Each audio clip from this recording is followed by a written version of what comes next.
Gue tuh kalau tidur, gue nggak bisa tuh kalau nggak pakai selimut. Mau panasnya kayak apa, tetap butuh selimut, men. Biasa sih kalau kepanasan, gue tidurnya kakinya keluar satu gitu, biar nggak kepanasan. Tapi tetap ada selimutnya.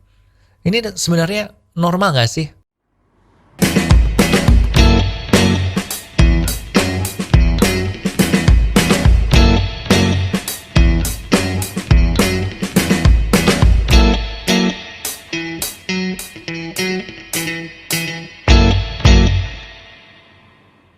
Oh hi, welcome di Off the Record, podcast Popo on the Radio. I'm your host Popo Kusen. Dan sebelum kita jawab pertanyaan yang tadi tentang sebenarnya normal apa enggak sih tidur harus pakai selimut itu, kita akan bahas sebentar tentang sejarahnya selimut. Selimut itu bahasa Inggrisnya blanket kan. Nah dulu sekitar abad ke-14 ada satu orang bernama Thomas Blanket. Dia orang Inggris yang tinggal di Bristol. Kalau lu nonton sepak bola atau lu main Football Manager, lu tau lah ada klub bola namanya Bristol Rovers kan. Nah dia tinggal di situ dan dia menciptakan sebuah kain yang dia kasih nama blanket fabric atau kain blanket. Dan ini kegunaannya macam-macam sebenarnya. Bisa dipakai buat selimut, bisa dipakai buat tikar kalau kita piknik. Pokoknya multifungsi lah, buat karpet depan rumah gitu juga bisa. Pokoknya ini multifungsi.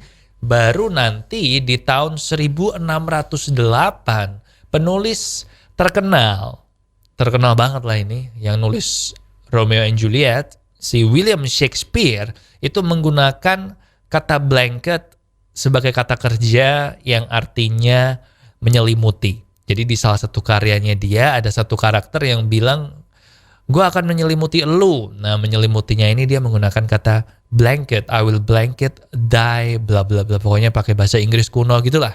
Nah sejak itulah kain blanket ini berubah menjadi selimut seperti yang kita kenal. Jadi kayak Aqua gitu ya. Orang sekarang Aqua kan jadi udah general gitu kan. Udah jadi air minum ya Aqua gitu. Ini mirip kayak gitu. Ngomong-ngomong ini gue gak disponsorin sama Aqua sih, tapi ya udahlah ya. Ngomong-ngomong Aqua, kalau lu nonton ini mungkin Anda bisa mempertimbangkan taruh sini kali Aqua gitu biar nggak kalah sama Om Deddy yang ada le mineral. Nah balik lagi ke soal tidur harus pakai selimut. Gue harus pakai selimut sih. Soalnya gue ngerasa kalau gue nggak pakai selimut tuh rasanya ada yang kurang gitu. Rasanya kayak nggak aman, karena kalau gue pakai selimut tuh rasanya aman banget. Mau ada monster atau setan di bawah kasur, gue aman lah, nggak mungkin bisa dimutilasi sama mereka. Dan kalau ada pembunuh-pembunuh yang masuk ke kamarku sendiri itu juga nggak bisa nusuk-nusuk gue atau ngebunuh gue, nggak bisa. Soalnya gue udah dilindungin sama selimutnya gue itu. Well, kecuali kalau dia nusuk kaki gue yang keluar satu sih, kalau kondisinya lagi panas. Tapi sebenarnya balik ke pertanyaan yang tadi, ini tuh normal apa enggak sih?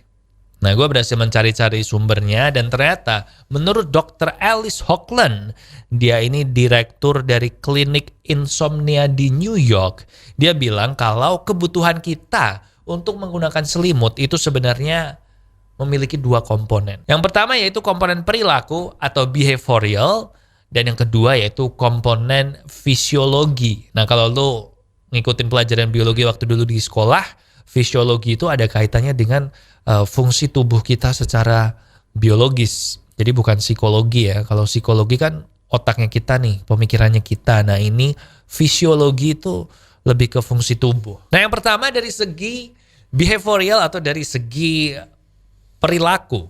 Menurut si Dr. Alice ini, sebagai manusia, dari kecil itu kita udah terbiasa buat tidur dengan selimut. Kayak waktu kita masih bayi, begitu lahir kan kita dibungkus selimut kan, terus kita digendong-gendong pakai selimut itu, yang namanya apa sih istilahnya gue lupa. Terus waktu kita udah nggak bayi, waktu kita udah anak-anak, kita waktu mau tidur kan kita diselimutin sama bokap nyokap kita kan sebelum tidur, kayak yuk ini tidur, diselimutin, dibacain dongeng. Nah jadi ini kayak udah jadi bagian dari rutinitasnya kita gitu. Kalau tidur ya pakai selimut. Maka waktu kita tidur nggak pakai selimut, otak kita akan merasa ada yang kurang, sehingga ini membuat kita susah untuk relax. Padahal kan kalau tidur kita perlu relax ya. Kalau kita nggak relax, kayak misalnya mikir kencan besok mau kemana, atau kita mikir pertengkaran kita dengan gebetan tadi, itu bikin kita nggak bisa tidur kan. Makanya kan harus relax.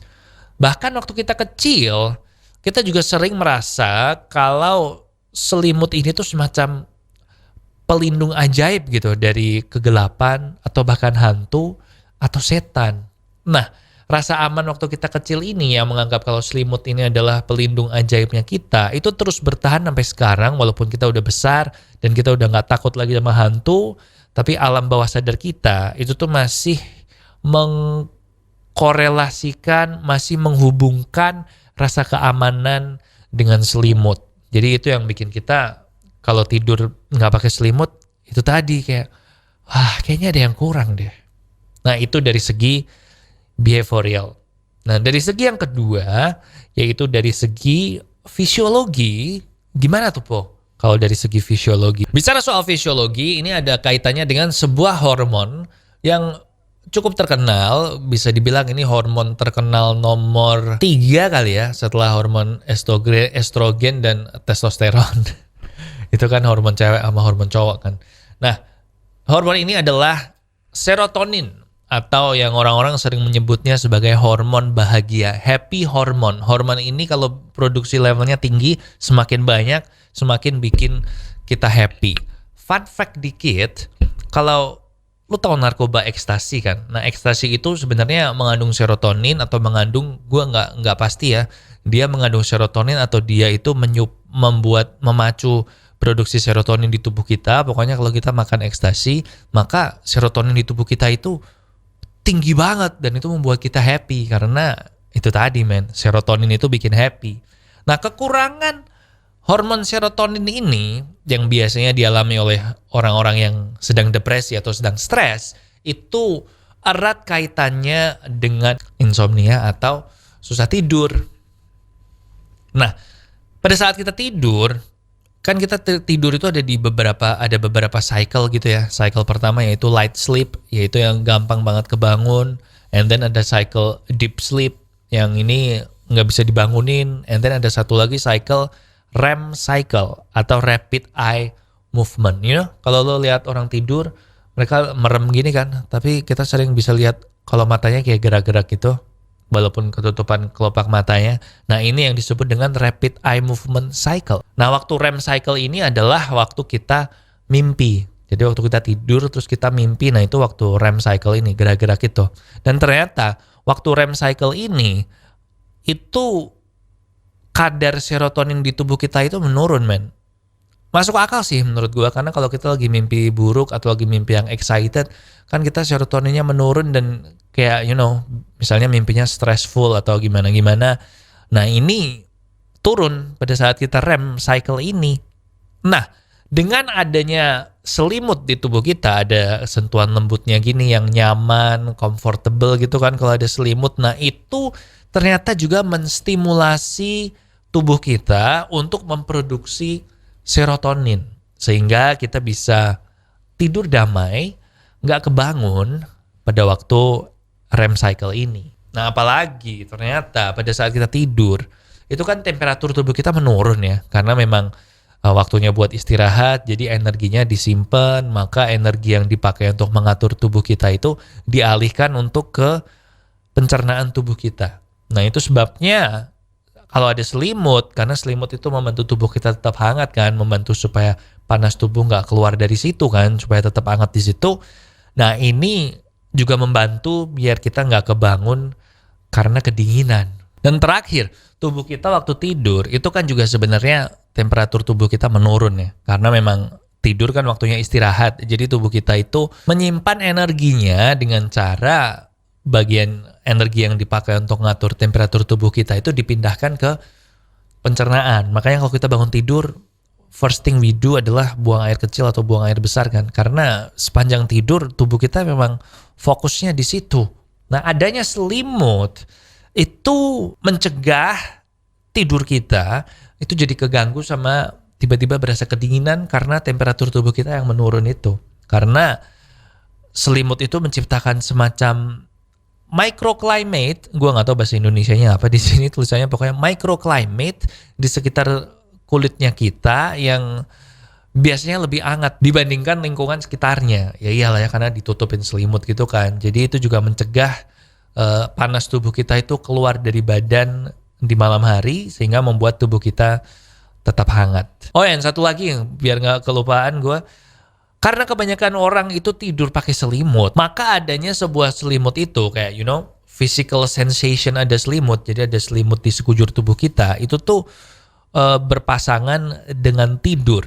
Itu artinya ketika kita di ranjang aja dan selimutan, walaupun kita nggak pengen tidur, tapi itu bisa membuat otak dan tubuh kita itu secara otomatis mempersiapkan diri untuk tidur. Jadi kalau lu susah tidur, makanya ada yang bilang, lu kalau susah tidur jangan terus keluar dari ranjang, lu tetap di situ, tetap selimutan, karena ini akan membuat tubuh kita jadi berasa, oh ya ini memang waktunya tidur nih.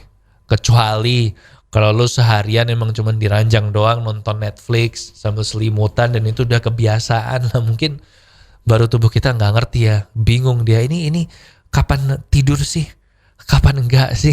So itu dia. Kesimpulannya apa? Kesimpulannya kalau kita tidur harus pakai selimut itu nggak cuma normal men, bahkan itu adalah hal yang bagus kan, seperti yang tadi kita udah bahas di situ, menimbulkan rasa aman, menjaga temperatur tubuh, memastikan kita nggak kebangun waktu kita mimpi, pokoknya ada banyaknya lah, ada banyak yang bagus lah.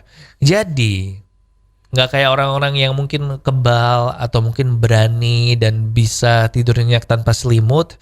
Gue sih kayaknya bakal tetap mengandalkan selimut gue sih untuk melindungi gue dari penjahat dan dari setan-setan di kamar.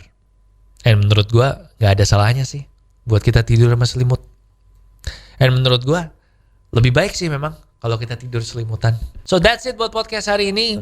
Apakah ini normal? Segmen baru kali ya dari Off The Record. And kalau kamu enjoy, please like atau subscribe juga boleh. Subscribe harus sih, biar gak ketinggalan kalau ada episode baru. But please komen di bawah kalau lo punya pertanyaan-pertanyaan apa sih yang normal, ini normal gak sih Po? Kayak gitu boleh, nanti kita bahas ya. And that's it from me, di sini Popo Kusen. Thank you for listening, thank you for watching, and I'll see you when I see ya.